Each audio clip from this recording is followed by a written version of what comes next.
আসসালামু আলাইকুম। আমি আজকে আরেকটা টপিক নিয়ে কথা বলবো, যেটা শাশুড়ি বউয়ের সম্পর্ক।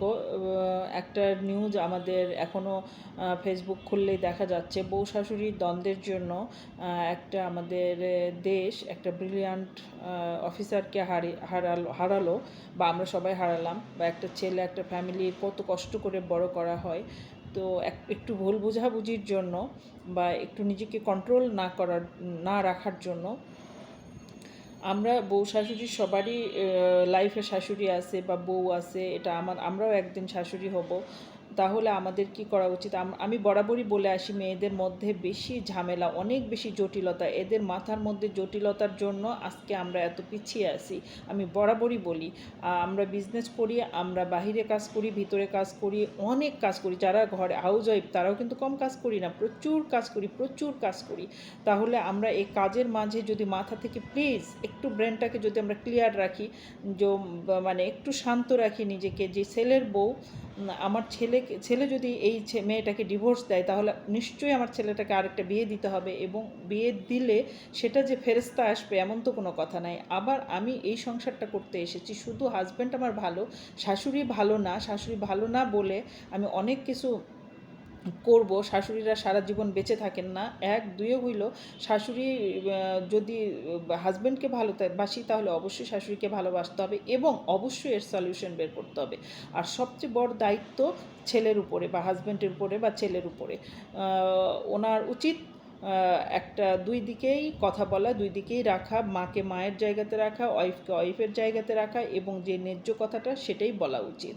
তো এটা করা অবশ্যই উচিত। যদি আপনি আপনার ওয়াইফের দায়িত্বটা, মানে দায়িত্ব পালন না করেন, যে এই সংসারে আপনার ওয়াইফ কতটুকু সম্মানিত হচ্ছে বা কতটুকু শ্রদ্ধা ভক্তি ভালোবাসা পাচ্ছে, এটুকু দায়িত্ব যদি আপনি না করেন, তাহলে অবশ্যই সে মেয়েটা ভালোভাবে ভালো মাইন্ডে আপনার সংসার করবে না। আপনার বাচ্চা হবে, আপনার ভবিষ্যৎ আছে, সব মিলে মেয়েটার প্রথম থেকেই একটা খারাপ জিনিস মাথার মধ্যে চলে আসবে, যেটা তার প্রচণ্ড রাগ হবে, এবং সেই কথাগুলো সে কখনোই ভুলবে না। একদিন না একদিন তো তার হাতে সংসারটা আসবে। শাশুড়ি তো সবসময় থাকবে না, বা সারা জীবন থাকবে না। একদিন আপনার সংসারে সে ফিরে আসবে, আপনার বাচ্চা হবে, তখন তার মাইন্ড থেকে সেই কথাগুলো যাবে না, সেই অত্যাচারগুলো যাবে না। তার মাইন্ডে এটাই থেকে যাবে যে আমি আসার পরে এটা হয়েছিল।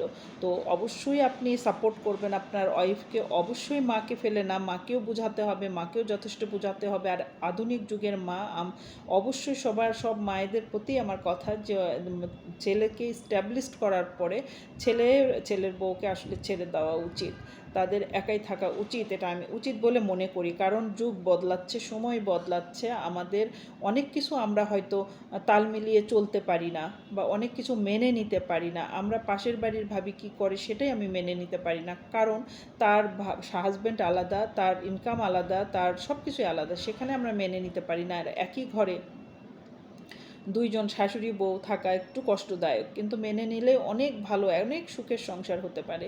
তো আমরা মানে এইটাই আমাদের কাম্য। আপনারা অবশ্যই ছেলেকে বিয়ে দিলে মেয়ের মতো করে না রাখলেও একটা মানুষ মনে করে রাখেন। আর যারা হাজব্যান্ডকে ভালোবাসেন, তারা অবশ্যই তার ফ্যামিলিকে ভালোবাসতে হবে, এই মাইন্ড নিয়েও বিয়ে করা উচিত।